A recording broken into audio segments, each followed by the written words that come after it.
जय हिंद साथियों, welcome to my YouTube channel genius education circle पे आप सभी का स्वागत है। आज के हम सेशन में बात करने वाले हैं आहार नाल का पहला भाग स्पेशल माउथ कैविटी यानी कि मुख गुहिका। आप लोगों को इससे पिछले चैप्टर में जो है आहार नाल के बारे में बतलाए हैं कि आहार नाल क्या होता है। तो आहार नाल क्या होता है, तो ये जो है सतत लंबी नलिका से जब भोजन गुजरता है तो यह लंबी सतत नलिका क्या कहलाता है, आहार नाल। इसकी लंबाई कितने पढ़े थे, 8 से 10 मीटर की लंबाई में होता है। कितना, तो 8 से 10 मीटर की लंबाई में होता है। ठीक, ये जो है इंपॉर्टेंट क्वेश्चन है जो कि पूछेगा ही। आगे देखो, हम आज स्पेशल लेके आए हैं मुख गुहिका। मुख गुहिका इंग्लिश की बात करें तो इंग्लिश में इसको कहते हैं माउथ कैविटी। ठीक, माउथ कैविटी यानी कि मुख गुहिका। अब देखो, मुख गुहिका कहने का मतलब हुआ ये हमारे मुंह। ठीक, अब इस हमारे मुख में क्या क्या होता है, तो देखो मुख में जो होता है दांतें होता है यानी कि टीथ। ठीक, दूसरा होता है जीभ।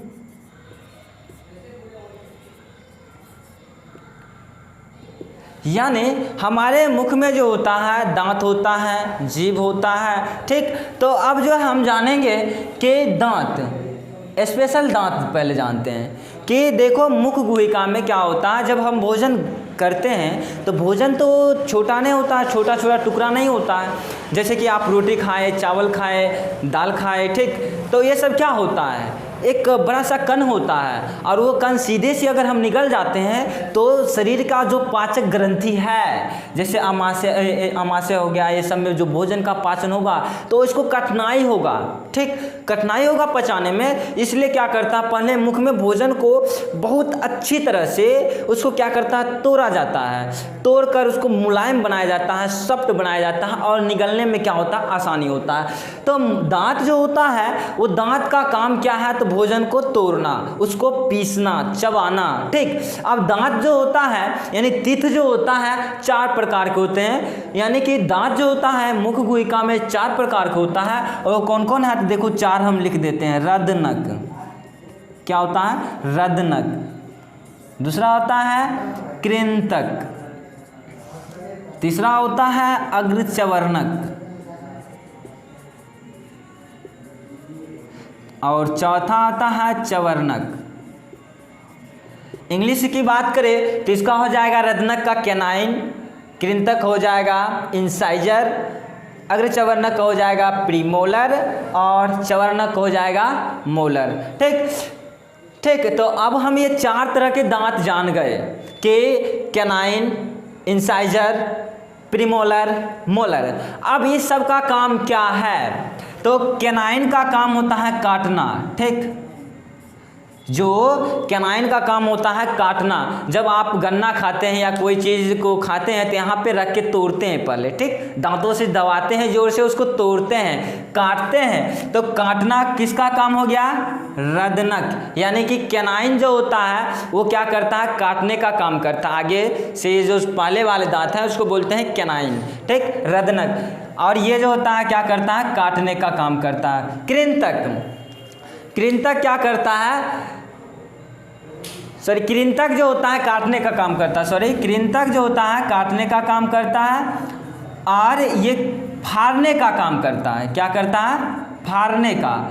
ये दांत जो होता है रदनक वो फाड़ने का काम करता है और कृंतक जो होता है वो काटने का काम करता है। ठीक, आगे है अग्रचवर्णक। नामे से स्पष्ट है, अग्र यहाँ पर जो होता है चौवा जिसको बोलते हैं, चौवा उसके आगे वाले भाग को चवर्णक बोलते हैं। चौवा चवर्णक यानी कि अग्र, अग्र मतलब आगे, चौवा के आगे सबसे लास्ट में चौवा और उसके बगल वाले में होता है अग्र चौवा ना, तो उसको बोलते हैं अग्र चवर्णक। चौवा नहीं बोलते हैं, वो ठेठी में चौवा बोलते हैं, चौवा। तो अग्र चवर्णक, इसका काम हुआ पीसना। ठीक, क्या हुआ, पीसना और चबाना। उसके बाद इसका भी चवर्णक का काम भी होता है, पीसना और चबाना, चबाना और पीसना। अब ये चारों दांत के बारे में जान गए कि मुख में 4 प्रकार के दांत होता है, रदनक, कृंतक, अग्रचवर्णक, चवर्णक ना। अब इसका काम जाएगा, रदनक का काम हो गया फाड़ने का, कृंतक का काम हो गया काटने का, अग्रचवर्णक का काम हो गया पीसने और चबाने का, और चवर्णक का काम हो गया चबाना और पीसना। तो ये स्पेशल जो है दांत के बारे में। अब देखो यहाँ से ऑब्जेक्टिव भी बनता है, ठीक। तो यहाँ से क्या बनेगा, तो मनुष्य में जो दूध के दांत हैं, जो दूध के दांत होते हैं उसकी संख्या कितना है, क्या पूछेगा, दूध की दांतों की संख्या, दूध की दांतों की संख्या। ये दूध की दांतों की संख्या जो होता है वो होता है 20। कितना होता है, 20। यानी कि जब बच्चे में जब दांत चले आते हैं और 6 साल या 5 साल के नीचे जब होता है वो दांत कितने होते हैं, 20 होते हैं। और ये दांत क्या होते हैं, वो अस्थाई होता है, यह टूट जाता है, ठीक। इसलिए इसको बोलते हैं वो अस्थाई दांत या दूध के दांत, मतलब ये खत्म हो जाएगा, ये परमानेंटली नहीं है। अब उसके बाद आता है अस्थाई दांत, ठीक। क्या आता है, अस्थाई दांत। अब अस्थाई दांत कितने होता है, इसको कहते हैं परमानेंटली टीथ। परमानेंटली मतलब क्या, एकदम लंबे समय के लिए, परमानेंट, एकदम खत्म नहीं होगा, जब तक जिएंगे तब तक ये दांत रहेगा। तो इसकी संख्या कितना है, यानी कि वयस्क में जो अस्थाई दांत हो गया 32। यानी कि मनुष्य में दांत पूछे तो सीधा सी बताना है 32, और दूध की दांत पूछे तो हो जाएगा 20, ठीक।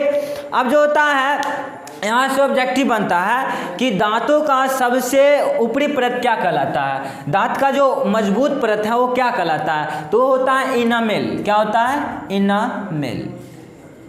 ये इनामेल शरीर की सबसे कठोर परत है। आपको ऑब्जेक्टिव पूछेगा कि शरीर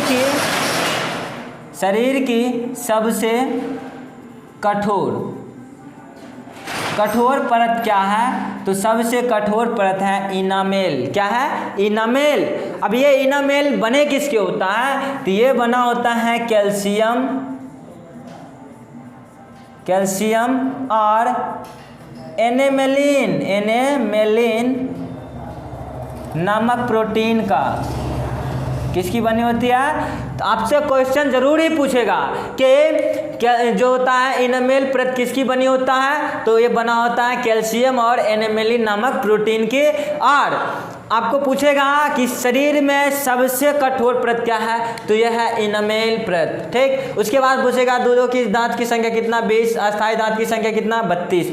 मुख में कितने तरह के दांत होते हैं, 4 प्रकार के दांत होते हैं, रदनक, कृंतक, चवर्णक और अग्रचवर्णक। अब जो है हम जानते हैं कि यहाँ पर जो इनेमल परत होता है इसका क्षति होता है। क्या होता है, क्षति होता है। कब क्या होता है, कैसे क्षति होता है, तो देखो जब हम क्या करते हैं,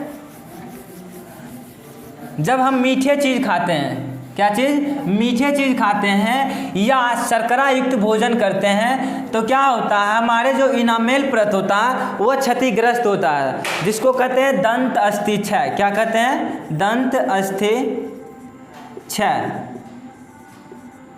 दंत अस्थि क्षय क्या होगा, और ये 2 नंबर में पूछेगा कि आपका दंत अस्थि क्षय क्या है, तो बोलेंगे सीधा से जितने भी हम चीज़ खाते हैं भोजन में, चाहे वो मीठा हो, चाहे चावल, रोटी, दाल, ये सब्जी हो, ये सब जब खाते हैं तो हम दांत को जब अच्छी तरह से साफ नहीं करते हैं, दांत अगर हम साफ नहीं करते हैं तो दांत साफ नहीं करते हैं तो उसके ऊपर देखा होगा एक पीले कलर का क्या होता है कि कवर बैठ जाता है, जिसको कहते हैं दंत प्लाक। क्या कहते हैं, दंत प्लाक। ये किस रंग का होता है, पीला रंग का। और ये जो होता है जब बैठ जाता है तो दांत क्या दिखने लगता है, पीला दिखने लगता है। और वायरस और बैक्टीरिया जो होता है इस पर क्या होता है कि अपना क्रिया कर करके दांत को खाने लगता है। और जब दांत खत्म हो जाता है तो क्या होता है, कहते न कि दांत का करो कद्र, दांत नहीं रहेगा तो भुंजा का मजा कैसे लोगे। यानी कि दांत जो होता है अनमोल रत्न है, टूट जाएगा अनमोल रत्न तो भुंजा कहाँ से खाओगे। ये जो दांत है ये बहुत ही जो है अनमोल है, इसको टूटने नहीं देना है। कैसे नहीं टूटेगा, तो जब हम कोई भी चीज़ खाते हैं तो खाने के बाद जो है क्या करना है, दांतों को अच्छे तरह से साफ करना है, उसको ब्रश से अच्छे से क्लीन कर देना है ताकि आपके दांत पर कोई भी परत नहीं बैठे। ठीक। तो दंत अस्थि क्षय क्या होगा, तो जितने भी हम भोजन खाएंगे तो उसको हम साफ नहीं करते हैं तो दांतों के ऊपर एक पीला कलर का क्या होता है, एक कवर बैठ जाता है जिसको दंत प्लाक कहते हैं, और बैक्टीरिया इस पर क्रिया करके दांत का जो सबसे मजबूत परत इनामेल परत इसी को क्या करते हैं, खा जाते हैं। इसको ही क्षय कर देता है, नष्ट कर देता है, बर्बाद कर देता है। तो जिससे हमारा क्या होता है कि दंत अस्थि क्षय हो जाता है और दांत हमारा क्या होने लगता है, दर्द करने लगता है। और दर्द करने के साथ साथ आपका मसूरा जो होता है दांत के जो ऊपर जिसमें दांत धंसा रहता है, उस मसूरे में क्या होता है, दर्द होने लगता है, जिससे कहते हैं कि हो गया पायरिया की बीमारी। किसके, पायरिया, कहता ना पायरिया की बीमारी हो गया, दांत से खून निकले, बलगम निकले, तो हो गया आपका पायरिया की बीमारी। तो पायरिया की बीमारी से कैसे छुटकारा पाना है, तो आपको क्या करना है, तो दांतों के अच्छे तरह से देखभाल करना है, दांतों को अच्छे तरह से साफ करना है।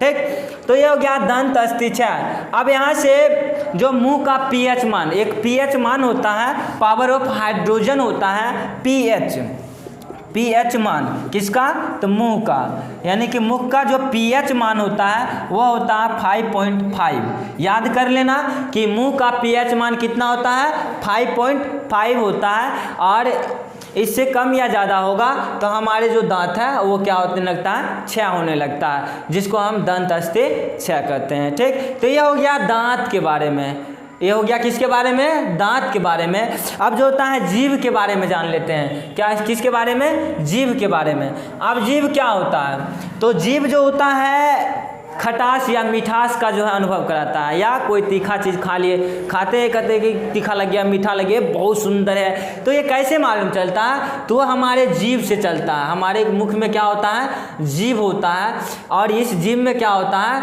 जो स्वाद कलिकाएँ होते हैं, क्या होते हैं, स्वाद कलिकाएँ। अब जो होता है ये स्वाद कलिकाएँ का काम क्या है, तो स्वाद कलिका जैसे कि नामे से स्पष्ट है, स्वाद कलिकाएँ। स्वाद मतलब क्या होता है, मीठा, खट्टा, कड़वा, तीखा, ये सब। तो स्वाद कलिका, कलिका मतलब होता है छिद्र, यानी कि जीभ के ऊपर जो होता है ना असंख्य छिद्र होता है, इस छिद्र को बोलते हैं, क्या बोलते हैं, तो स्वाद कलिका। कहेगा क्या है, तो बोलेंगे जीभ के ऊपर जो है छोटी छोटी छिद्र होता है, जिसको कहते हैं स्वाद कलिका। क्या कहते हैं, स्वाद कलिका। और जिससे इसका क्या होता है कि हम कोई भी चीज़ खाते हैं तो इसका जो होता है, पहले नहीं कहता है कि जैसे घर में सामान रात का बना और सुबह खाए तो कहता पहले चख के देखो, पहले चख के देखना है कि कैसा है, खट्टा है कि कड़वा है कि मीठा है कि खराब हो गया। तो ये किससे में अनुभव होगा, जीभ से। अगर जीभ नहीं है तो कोई भी स्वाद अनुभव नहीं होगा। हम कुछ भी खा ले, चाहे तीखा, मीठा, खट्टा, कड़वा, कुछ भी खा ले, आपको एको रत्ती जो है पसंद नहीं आएगा, कुछ स्वाद जो है एको रत्ती मालूम नहीं पड़ेगा क्या हम खा रहे हैं। ठीक, तो ये हो गया जीभ, तो स्वाद कलिका हो गया जीभ के ऊपर। अब देखो एक आपको जो है दंत फार्मूला बताते हैं। ठीक, दंत फार्मूला क्या होता है, आप उससे जो है कोई भी दांत की संख्या कितना है हमारे मुंह में, उस दांत की संख्या को जान जाओगे। तो ये दंत फार्मूला आप लोग याद रखना क्या है, तो देखो हम बताते हैं क्या है, ICPM। ठीक, अब ये जो है ICPM ये क्या होता है, तो आई से होता है इंसाइजर, कैनाइन, प्रीमोलर, मोलर। ठीक, तो याद रखना। अब इसके लिए कैसे याद करना है, तो एक याद रखना है 21, 23, क्या याद रखना है, 21, 23। ये आपका दंत फार्मूला है, और इससे हम निकाल लेंगे कि मुख में कितने दांत हैं। ठीक, तो जानना चाहते हैं तो मेरे साथ बने रहिए, नहीं तो नहीं जान पाओगे कि ये दंत फार्मूला क्या है। तो देखो दंत फार्मूला में पहले हम क्या बोले, ICPM, यानी इंसाइजर, कैनाइन, प्रीमोलर, मोलर। अब जो होता है इसको कैसे निकालेंगे, तो जो ऊपर संख्या और जो नीचे संख्या उसको अगर जोड़ लेंगे और 2 से गुना कर देंगे तो हमारा 32 दांत हो जाएगा। और नहीं तो हम क्या करेंगे कि इस 2 नीचे वाले इस दोनों को जोड़ के 2 से गुना कर देंगे, जैसे 2 और 2 कितना, 4, और 4 दूने 8, यानी कि इंसाइजर की संख्या कितना हो गया मुंह में, 8। अगर आप कैनाइन की बात करें तो कैनाइन देखो 1, 1 2। अब ये कहेगा कि बट्टे में क्यों लिख दिए, तो देखो हमारे मुख में 2 सेट दांत होता है, एक ऊपर वाले सेट और एक नीचे वाले सेट, इसलिए हम ऊपर नीचे करके लिखे हैं। इसका मतलब है 31 वाले ऊपर, 21 23 ऊपर और नीचे वाले नीचे, तो 1 और 1 1 1 कितना हो गया 2, और 2 दूनी 4, यानी कि जो मुख में जो कैनाइन की संख्या है रदनक का वो कितना हो गया 4। अब देखो अब प्रीमोलर, मोलर के आगे वाले भाग को प्रीमोलर जिसको कहते हैं चौवा, अगले वाले चौवा। अब देखो 2 और 2 4 और 4 दूनी 8, 8 की संख्या में क्या हो गया तो प्रीमोलर। अब मोलर 3 और 3 6 और 6 दूनी 12, 6 दूनी 12। अब ये कितना हो गया तो 12, आप जोड़ सकते हो 32 दांत आपका कंप्लीट। जैसे 8 8 4 12, 12 8 20, अब 20 12 32।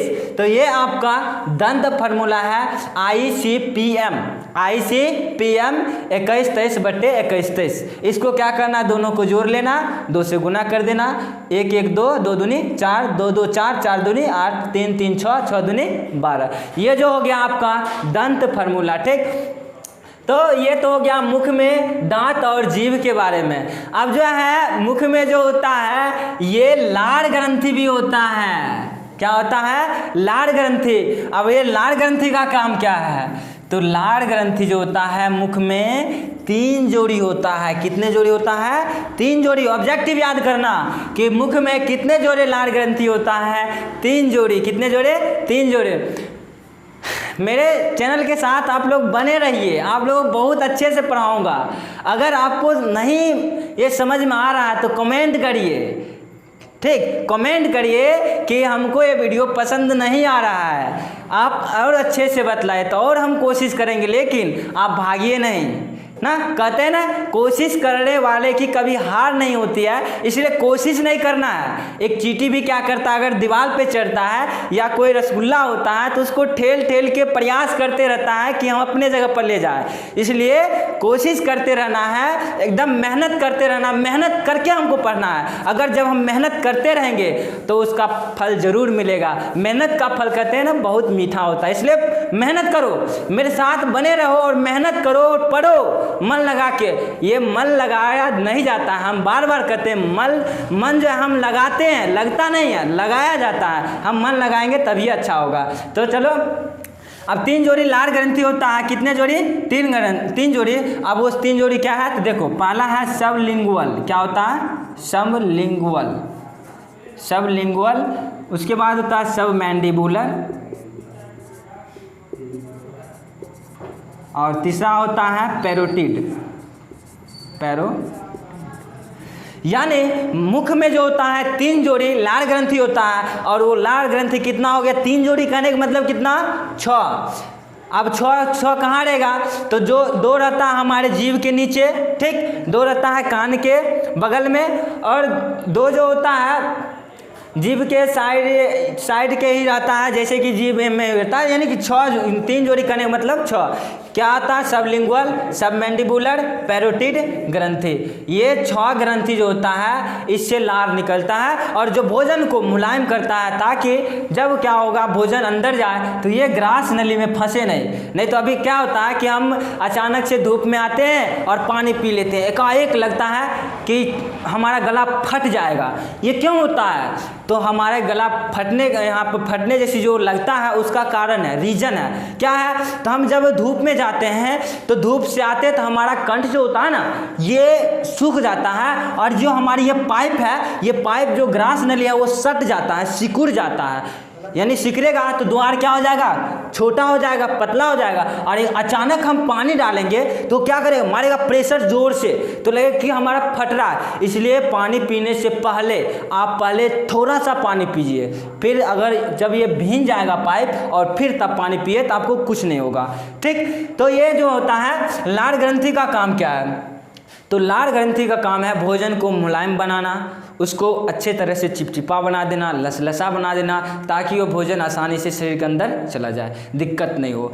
अब देखो ये जो लार ग्रंथि से क्या निकलेगा, लार, कहेगा कि लार ग्रंथि से क्या निकलेगा, लार। अब फंसाने के लिए क्या दे देगा जानते हो, लार ग्रंथि को कह देगा लाला ग्रंथि से क्या निकलता है। तब लाला ग्रंथि से आप लाला ग्रंथि जानबे नहीं करेंगे कि लाला ग्रंथि होता क्या है। तो लाला ग्रंथि जो है एनसीईआरटी का किताब जब पढ़ोगे तो उसमें मिलेगा लाला ग्रंथि, ठीक। तो लाला ग्रंथि ही लार ग्रंथि कहलाता है, जहां से क्या निकलेगा, लार निकलेगा, ठीक। अब ये लार क्या करता है, तो भोजन पर क्रिया करके भोजन को पचाता है। तो पाचन की क्रिया कहां से प्रारंभ हो जाएगा, मुख से।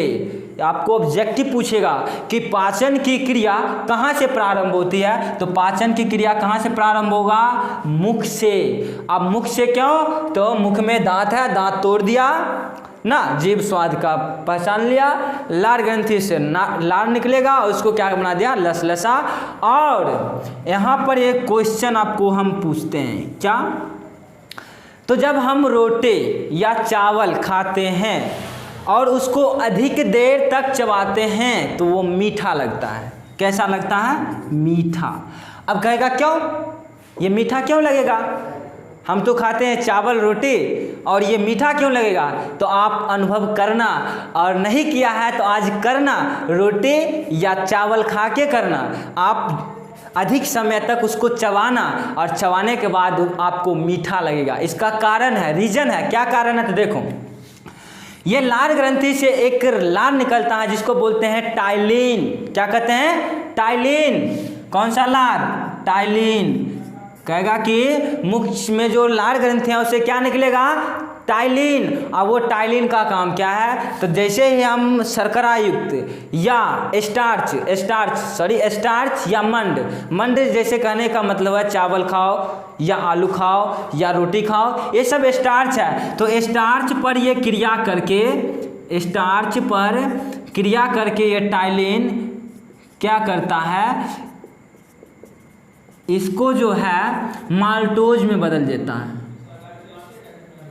किस में बदल देता है, माल्टोज में बदल देता है। और यही माल्टोज जो होता है ये क्या होता है, मीठा होता है। क्या होता है, मीठा होता है। यहाँ से आपका 2 नंबर का जो है क्वेश्चन कंप्लीट हो जाता है। क्या, तो जब हम अधिक देरों तक रोटी या चावल को चबाते हैं तो मीठा क्यों लगता है, तो मीठा लगता है स्टार्च प्लस टाइलिन जो लार ग्रंथि से निकलता है, और वो भोजन स्टार्च पर क्रिया करके किस में बदल देता है, माल्टोज पर, और माल्टोज में बदल देने के कारण क्या लगता है, मीठा लगता है। तो आज के लिए इतना है। आशा करते हैं आप लोगों का ये सेशन बहुत ही अच्छा लगा होगा। अगर आपको ये बहुत ही अच्छा लगा, आपके लिए बहुत ही हेल्पफुल है, तो आप जो है चैनल को सब्सक्राइब करना और शेयर करना, ताकि आपसे ही हमको मोटिवेशन मिलता है। आप जब कमेंट में लिखते हो मैं बहुत अच्छे तरह से पढ़ा समझ गया और मैंने आप 10 लोगों को शेयर किया, तो और भी मुझको मन करता है कि वीडियो बनाऊँ, मैं अपने बच्चे को अच्छे से अच्छे बनाओ, अच्छे से अच्छे टॉपिक दें और समझ जाए। तो आप लोग शेयर ज़रूर करना। फिर मिलेंगे अगले वीडियो में। जय हिंद।